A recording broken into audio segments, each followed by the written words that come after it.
అపోస్తుల కార్యాలు 12వ అధ్యాయము. అపోస్తుల కార్యాలు 12వ అధ్యాయము మనకందరికీ తెలిసిన భాగమే.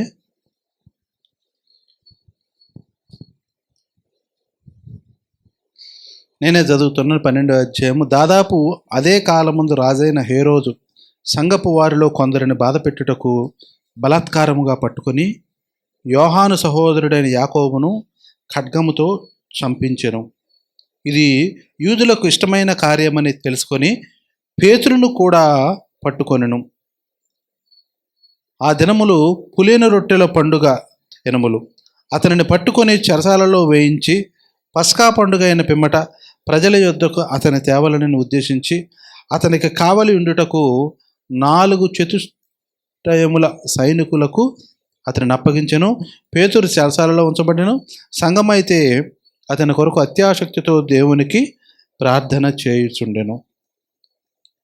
ప్రార్థన చేసుకుందాం. ప్రేమగల తండ్రి, జీవగల దేవ, వందనాలు ప్రభువా, స్తోత్రాలు. అపోస్తుల కార్యాలు 12వ అధ్యాయం ద్వారా ఈరోజు నాతో మాట్లాడండి. ప్రార్థన అనే అంశము ద్వారా మీరు మాట్లాడండి, సహాయం దయచేయండి. 104 స్తోత్రాలు చెల్లిస్తున్నాం. మహిమ ఘనత ప్రభావం నీకు ఆరోపిస్తున్నాం. యేసు నామములో ప్రార్థన స్తుతించి అడిగి వేడుకుంటున్నాం తండ్రి, ఆమేన్. ఇక్కడ హేరోదు రాజు కాలములో సంఘపు వారిలో కొందరిని బాధ పెట్టుటకు బలాత్కారముగా పట్టుకొని వస్తున్నారంట యూదులందరూ. రాజైన హేరోదు సంఘపు వారిలో కొందరిని బాధ పెట్టడానికి బలాత్కారముగా పట్టుకొని యోహాను సహోదరుడైన యాకోబును ఖడ్గముతో చంపించేశారు. ఇక అప్పుడు ఎవరి కాళ్ళు దాక్కున్నారు. క్రైస్తవులందరూ ఏం చేశారు? ఎక్కడికక్కడే దాక్కున్నారు. ఏదో తప్పిదారి ఎవరైనా దొరికితే ఇప్పుడు కూడా ఇతర రాష్ట్రాల్లో చంపేస్తున్నారు. ఇతర రాష్ట్రాల్లో సేవకులను జైల్లో పెడుతున్నారు. సేవకురాలని నానా రకాలుగా చంపుతున్నారు. క్రైస్తవులను బాధిస్తున్నారు. ఇవన్నీ జరుగుతూనే ఉన్నాయి. అప్పుడు జరుగుతున్నాయి, ఇప్పుడు జరుగుతున్నాయి. ఆనాడు యాకోబుని ఖడ్గంతో చంపించేశారు. ఆ తర్వాత పేతురుని కూడా పట్టుకున్నారు. అంటే అర్థం ఏంటి? ఇక చంపుదాం, కన్ఫామ్ చంపుదామని పట్టుకున్నారు. కాబట్టి ఇలా చంపుదామని పట్టుకున్నప్పుడు సంఘం ఏం చేస్తుందంట? అత్యాసక్తితో ప్రార్థన చేస్తుంది. హేరోదు అతని వెలుపలకి తీసుకుని రావాలని ఉండగా ఆ రాత్రియే పేతురు 2 సంకెళ్లతో బంధింపబడి 2 సైనికుల మధ్య నిద్రించుచుండెను. మరియు కావలి వారు తలుపు ఎదుట చెరసాల కాచుకొని ఉండు. 4 చతుష్టాదములు అన్నది 4వ వచనంలో. అంటే ఎంతమంది? 16 మంది సైనికులు పేతురికి కాపలా ఉన్నారు. అంతమంది అవసరమా? ఒక మనిషికి 16 మంది ఉన్నారు. పైగా 2 సంఖ్యలు వేసి ఉన్నాయి. 2 సంఖ్యలు వేసి ఉన్నాయి. కాదు, ఇదిగో ఇక్కడ కింద ఉంది 16. ఇక్కడ కింద ఉంది 4 చతుష్టాదులు. అంటే చతుష్టం అంటే 4 4 16 మంది ఉన్నప్పుడు ఏం జరిగిందంటే 7వ వచనంలో అంటే 16 మంది ఉన్నా సరే ఏం జరిగింది? ప్రభువు దూత వచ్చాడు. అక్కడ ప్రార్థన జరుగుతుంటే ఇక్కడ ఏం జరుగుతుంది?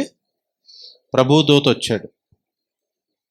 ప్రభువు దూత ఒక అద్భుతం అన్నమాట. ఇది ఒక అద్భుతమే కదా. ఈ సంఘ ప్రార్థనలో ఒక అద్భుతం ఏంటంటే ప్రభువు దూత రావటం. ఇది ఒకటి. రెండవది ఏం జరిగింది?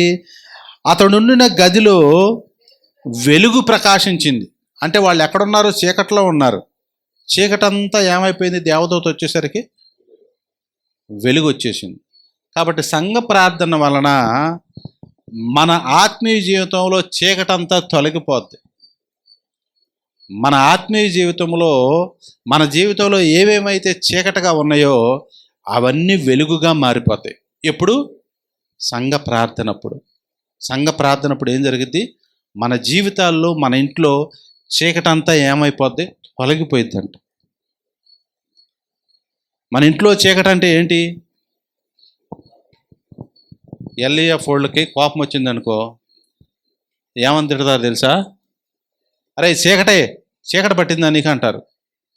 చీకటి అంటే సైతానికి సాదృశ్యం లాగా అలా కోపం వచ్చినప్పుడు తిడతారు.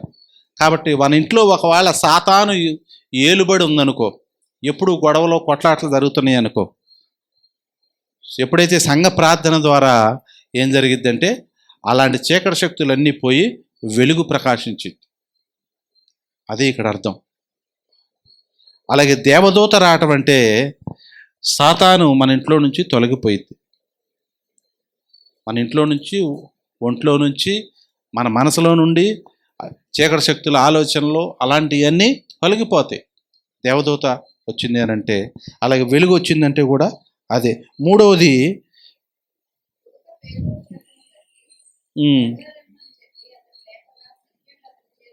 సంకెళ్ళు అతని చేతిలో నుండి ఊడిపడిన. అప్పుడు దాకా సంకెళ్ళు ఉంటాయి మన జీవితాల్లో. కొన్ని సమస్యలు తీరవు, సంకెళ్ళతో బంధింపబడి ఉంటుంది, అవి తీరిపోతాయి అంట. సంఘ ప్రార్థన ద్వారా ఏం జరిగిద్ది? అలాంటి మన జీవితాల్లో, మన ఇంట్లో ఏమైతే ఎప్పటి నుండో బంధింపబడి ఉన్నాయి అన్నీ కూడా ఏమైపోతాయి? తీరిపోతాయి అంట. సంఘ ప్రార్థన అంత బలమైనది. అనుకోకుండా ఏం జరిగింది? సంకెళ్ళు అతని చేతిలో నుండి ఊడిపడెను. అప్పుడు దూత అతనితో, నీవు నడుము కట్టుకొని చెప్పులు తొడుక్కొనమని అనెను. అతడు అలాగ చేసిన తర్వాత నా వెంబడి రమ్మని అతనితో వెంట తీసుకొని వెళ్ళిపోతాడు దేవదూత. అంటే ఇక మనం దేవుణ్ణి అనుసరిస్తామన్నమాట. ఎప్పుడైతే సంఘ ప్రార్థన జరుగుతుందో, మన కోసం, మన గురించి మనము వచ్చి ఎప్పుడైతే ప్రార్థన చేస్తామో మనము దేవుణ్ణి అనుసరిస్తూ ఉంటాం. ఇలాంటి చీకటి విషయాలు, సాతాను విషయాలు, బంధకాల్లో ఉన్న అన్నిటినీ విడిపింపబడి దేవుణ్ణి అనుసరిస్తూ ఉంటాం మనం. అదొక మేలు జరిగిద్ది సంఘ ప్రార్థన వల్ల. ఇంకా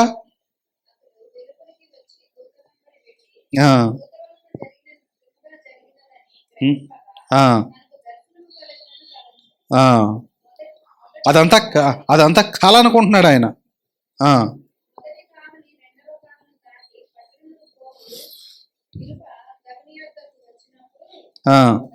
దానంతటా అదే.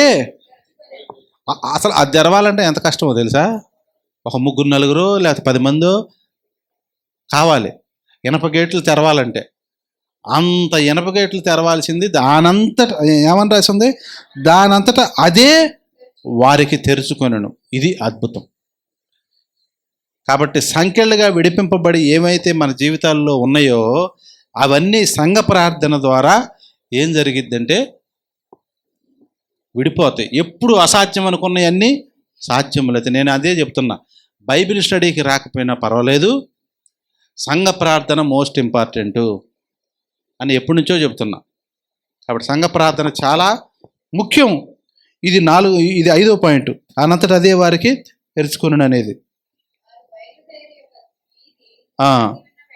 ఇంకొకటి ఆగండి, 16వ వచనం చదువుతాం. పేతురు ఇంకనూ తట్టుచున్నందున వారు తలుపు తీసి అతనిని చూచి విభ్రాంతి నొందిరి. ఇది ఒక ఆశ్చర్యకార్యం.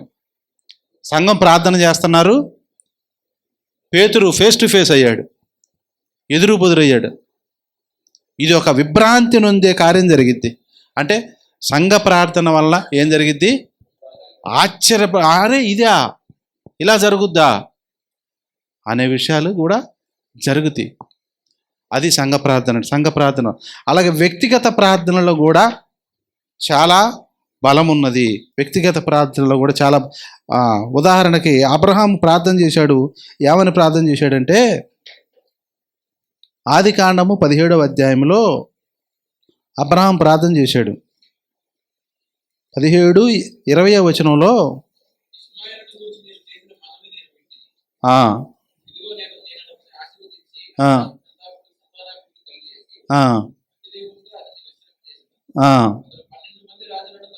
అప్పుడు ఇష్మాయేలు గురించి మాట్లాడుతున్నాడు. ఇష్మాయేలు గురించి ఏంటి ప్రభు అని చెప్పి ప్రార్థన చేస్తున్నాడంట అబ్రహాం.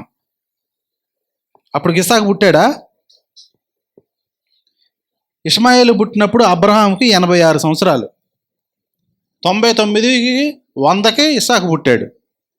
చూడండి 16:16లో, ఆదికాండం 16:16లో ఆగరు అబ్రహామునకు ఇష్మాయేలును కనినప్పుడు అబ్రహాము 86 ఏండ్ల వాడు. అప్పుడు 86 సంవత్సరాలంట. ఆ తర్వాత 17వ అధ్యాయంలోకి వచ్చాడు. వచ్చి ప్రార్థన చేస్తున్నాడు. ఏమని? ప్రభువా, ఇష్మాయేల్ సంగతి ఏంటి మరి? నువ్వేమో ఇష్మాయేలు నీ సన్నిధిని బ్రతకని అనుగ్రహించమని దేవునితో చెప్పగా, అప్పుడు ఇష్మాయేల్కి ఎన్ని సంవత్సరాలు చెప్పనా? కొద్ది కిందకు వస్తే 13 సంవత్సరాలు అని ఉంది. ఎక్కడ? 25లో అతని కుమారుడైన ఇష్మాయేలు గోప్యాంగ చర్మము ఉన్నతి చేయబడినప్పుడు అతడు 13 ఏండ్ల వాడు. అబ్రహాము 99 ఏండ్ల వాడు. 24లో ఉంది, 99 ఆయనకి, 13 ఇతనికి. అంటే 13 ఏళ్ళు రాకముందే ఇష్మాయేలు సంగతి ఏంటి అని చెప్పి ప్రార్థన చేస్తున్నాడు.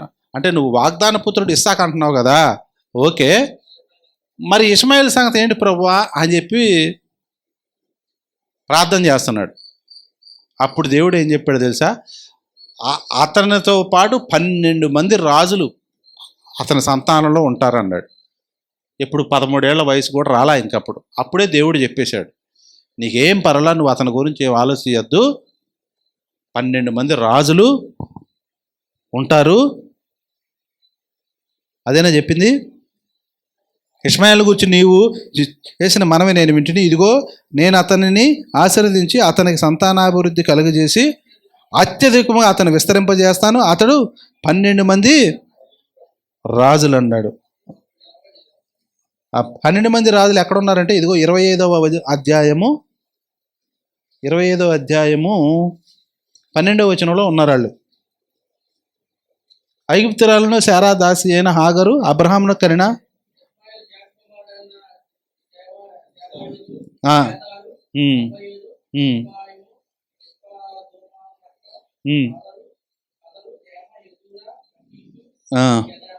వీళ్ళంతా ముస్లింలు అండి. ముస్లింలు అండి వీళ్ళంతా. వాళ్ళ పేర్లు మనకు అర్థం కావు అని చెప్పి ఆఖరిగా వీరే, వారి పేర్లు ఇవే, వారి వారి జన్మల ప్రకారం వారు 12 రాజులు. అంటే ఇక్కడ చెప్పింది ఇక్కడ నెరవేరింది. అంటే అబ్రహాము ఏమని ప్రార్థన చేశాడంటే, నా కుమారుడి సంగతి ఏంటి ప్రభువా అని చెప్పి ప్రార్థన చేశాడు. కాబట్టి ఈనాడు మనం కూడా ఏం చేయాలి? నా కుమారుడినిచ్చావు, కుమార్తెనిచ్చావు, వాళ్ళ సంగతి ఏంటి ప్రభువా, వాళ్ళని ఏం చేస్తావు నువ్వు అని చెప్పి అబ్రహాం ప్రార్థన చేశాడు. కాబట్టి మనం కూడా ఏం చేయాలి? నా కుమారుడి సంగతి ఏంటి అని చెప్పి అబ్రహాము 10 ఏళ్ల పిల్లోడికి 10 ఏళ్ళప్పుడే వాడి సంగతి ఏంటి అన్నాడు. కాబట్టి మనం అలాగా ప్రార్థన చేయాలి. అలా ఇస్సాకు కూడా ప్రార్థన చేశాడు. ఇస్సాకు ఏమని ప్రార్థన చేశాడంటే, ఇస్సాకు పొలంలో ధ్యానింపటానికి వెళ్ళాడంట. ఎక్కడ? 24 సాయంకాలం ఇస్సాకు సాయంకాలంలో ఎప్పుడు పొలంలోకి ఎప్పుడు వెళ్తారు? ఎవరు? ఉదయం వెళ్తారు. ఈ నేను సాయంత్రం వెళ్ళటం ఏంటి? సాయిబులు అందరూ వ్యతిరేకం అంటారు కొంతమంది. ముస్లింలు అందరూ ఇటు నుంచి ఇటు చదివితే వాళ్ళు ఇటు నుంచి ఇటు చదువుతారు. వాళ్ళ ఖురాన్ బైబిల్ ఎట్టుంటుంది? ఖురాను ఇటు చదువుతారంట. చాలామంది కోపం వచ్చినప్పుడు కూడా అదే అంటారు, వీళ్ళంతా ఎతుమతం అంటారు. పుసుకుని ముస్లింలు ఎక్కడే ఉన్నారేమో. కాబట్టి ఇస్సాకు ఏం చేస్తున్నాడు? అందరూ ఉదయం పూట పొలంలోకి వెళ్తే ఇతను ఏం చేస్తున్నాడు? సాయంత్రం పూట. అందరూ ఎందుకు వెళ్ళారు? పని చేయడానికి వెళ్ళారు. ఇతను ఎందుకు వెళ్ళాడు? అది పాయింట్. ధ్యానించడానికి వెళ్ళాడు. మరి ధ్యానించడానికి మనకు ఇప్పుడు 66 పుస్తకాలు ఉన్నాయి. అప్పుడు ఆయనకి ఎన్ని పుస్తకాలు ఉన్నాయో పవన్ చెప్తాడు. ఇప్పుడు 66 పుస్తకాలు ఉన్నాయి మనకి. అప్పుడు ఇస్సాకు ధ్యానించడానికి వెళ్ళినప్పుడు, ఇప్పుడు నేను బైబిల్ ధ్యానిస్తున్నానంటే అదొక అర్థం ఉంది. నేను వాక్యం ధ్యానించడానికి వెళ్తాను అంటాం. మరి ఇస్సాకు ధ్యానించడానికి ఏం పట్టుకొని వెళ్ళి ధ్యానించాడు? ఏమీ లేదు. అప్పుడు డైరెక్టే ఇక ఒక్క ఆదికాండం కూడా రాయలా, డైరెక్ట్ దేవునితో మాట్లాడటానికే. ఇక అంటే దేవునితో మాట్లాడటం అంటే ఏంటి? ప్రార్థన చేయటానికే వెళ్ళాడు, మాట్లాడటానికే వెళ్ళాడు, పొలంలోకి వెళ్ళాడు. ఇతనికి పొలంలోకి వెళ్ళటం అలవాటు, మోషేకి సీనాయి కొండ ఎక్కటం అలవాటు, అలాగే ఏలియాకి కర్మేలు కొండ ఎక్కటం అలవాటు, యేసు ప్రభువుకి ఒలీవల కొండ ఎక్కటం అలవాటు. ఇలా రకరకాలుగా ఉన్నాయి. ఈయన ఏం చేస్తున్నాడంట? ఇస్సాకు పొలంలోకి వెళ్ళి ధ్యానిస్తున్నాడు. ఏమని? ప్రభువా, ఎలియాజరు వెళ్ళాడు, ఇంతవరకు అంతు పంతు లేడు. ఇంతవరకు ఎందుకు వెళ్ళాడు? భార్య కోసం వెళ్ళాడు. చక్కగా ఇప్పుడులాగా ఏమైనా ఫోన్లు ఉన్నాయా? ఎరబ్బాయి ఎక్కడున్నావు? ఎంతసేపు అయ్యా బాబు, ఏంటి నీకు దొరకలేదా అని చెప్పి ఇప్పుడు అడుగుతాం. వాట్సాప్లు పెడతాం, మెసేజ్లు పెడతాం, బోర్డులు పెడతాం. ఆనాడు ఇంట్లో నుంచి బయలుదేరిండంటే మళ్ళీ ఉత్తరం రాయడానికి కూడా పోస్ట్ మ్యాన్ కూడా లేడు. మళ్ళీ వచ్చి కనపడితే తప్ప ధ్యానించటానికి వెళ్ళాడు, ధ్యానిస్తూ ఉన్నాడు. ఎప్పుడైతే ధ్యానం చేస్తూ ఉన్నాడో, ప్రార్థన చేస్తూ ఉన్నాడో, ఏం జరిగిందంటే కన్నులు ఎత్తాడు. ఏముంది అక్కడ? కన్నులు ఎత్తి అని ఉందా? కన్నులు ఎత్తి చూసినప్పుడు అప్పుడు దాకా మూసుకొని ఉన్నాడా ఏంటి? కళ్ళు మూసుకొని పొలంలో ఎట్టుంటాడు? కన్నులు ఎత్తడం అంటే ఏంటంటే 119వ కీర్తన 18వ వచనం, నీ ధర్మశాస్త్రమునందు ఆశ్చర్యకరమైన సంగతులు చూచున్నట్లు నా కన్నులను తెరువు అన్నాడు. ఎవరు? భక్తుడు ఏమని ప్రార్థన చేశాడు? నీ ధర్మశాస్త్రములో ఆశ్చర్యకరమైన సంగతులు ఉన్నాయి, ఇవన్నీ నేను చూడాలంటే నా కళ్ళు తెరువు అన్నాడు. మరి అప్పుడు దా మూసుకొని ఉన్నాడా అంటే లేదు. 119:18 అంటే ఏంటి అర్థం? అప్పుడు అతని కళ్ళు తెరవబడతాయి అన్నమాట. ధర్మశాస్త్రాన్ని మనం ధ్యానిస్తూ ఉంటే కళ్ళు తెరవబడతా ఉంటాయి, ప్రార్థన చేస్తూ ఉంటే కళ్ళు తెరవబడతా ఉంటాయి. ఎప్పుడైతే ఇస్సాకు పొలంలోకి వెళ్ళి ప్రార్థన చేస్తూ ఉన్నాడో కన్నులెత్తటం వచ్చింది. ఎప్పుడైతే కన్నులెత్తాడో ఏం కనపడింది తెలుసా?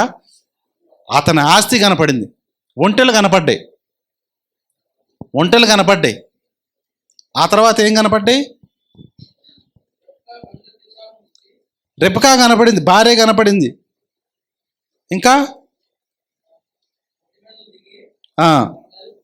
ఆయన మనుషులు కనపడ్డారు, ఆయన యొక్క పనివారు కనపడ్డారు, ఎలియాజరు కనపడ్డాడు, ఒంటెలు కనపడ్డాయి. ముఖ్యంగా భార్య కనపడింది. భార్య యెహోవా యొక్క దానము, గిఫ్ట్.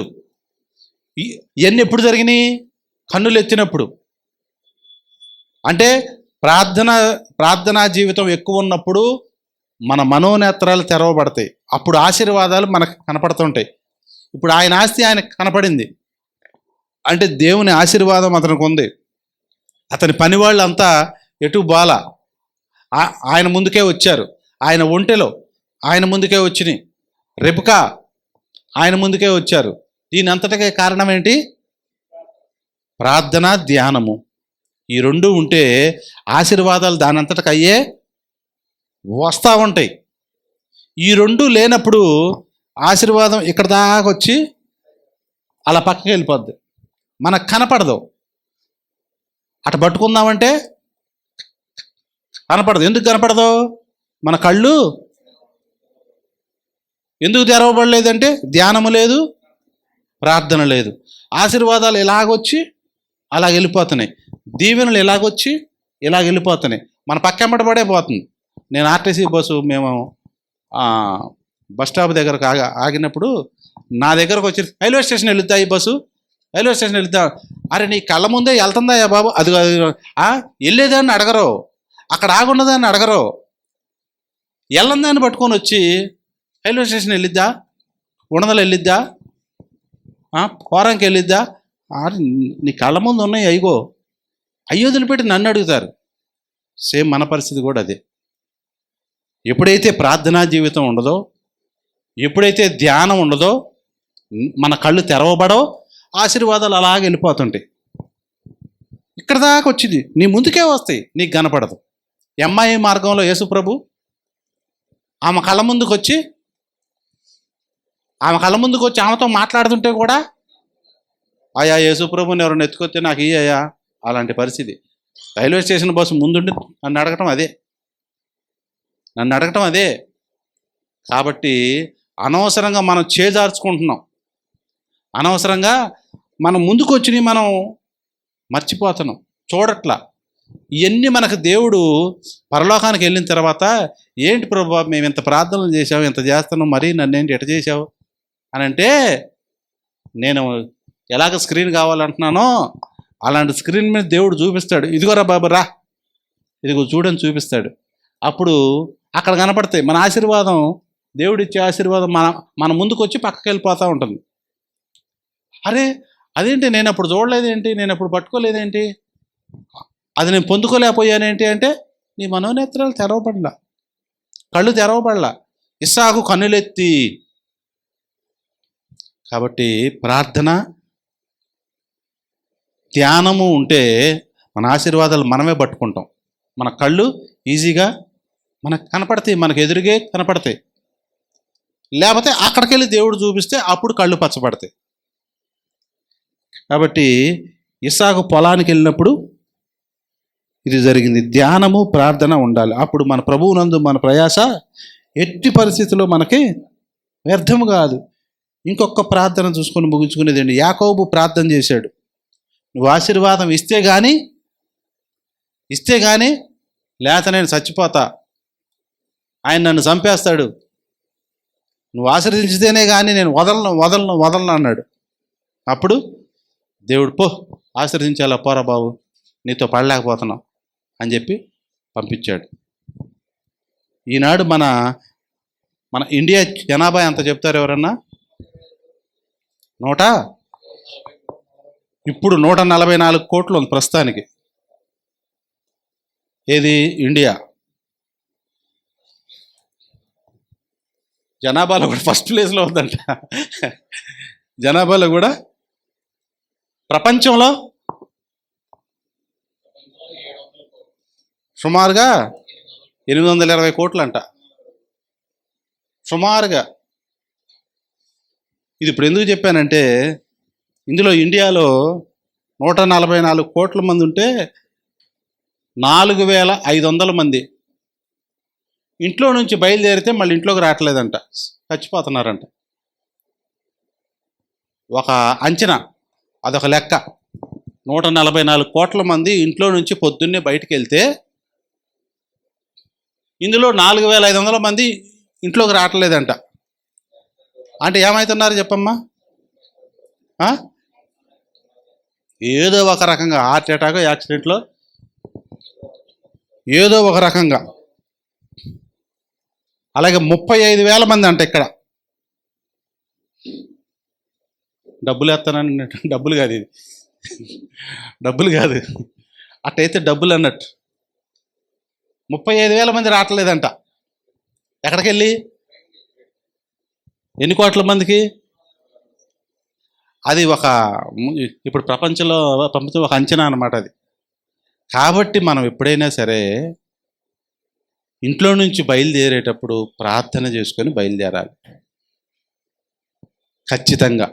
ఒకళ్ళు పుసుక్కున ఈ సంఖ్యలో మనం ఉండకూడదు, ఈ సంఖ్యలో మనం ఉండకూడదు. జాగ్రత్తగా బండ్లు కానీ కార్లు కానీ జాగ్రత్తగా తోలాలి.